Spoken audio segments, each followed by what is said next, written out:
চলে গেছিলাম রায়াদের রিসেপশনে। বাইরেটা যত সুন্দর করে সাজানো হয়েছিল, ভেতরের অ্যাম্বিয়েন্সটা কিন্তু তার চেয়ে আরও বেশি সুন্দর ছিল।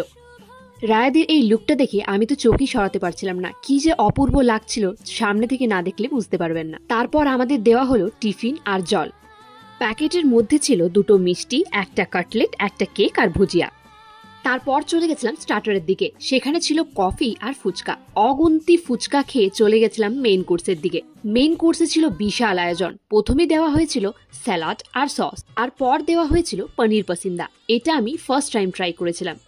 তারপর দেওয়া হয়েছিল কচুরি আর ডাল মাখনি। অসাধারণ ছিল টেস্টটা।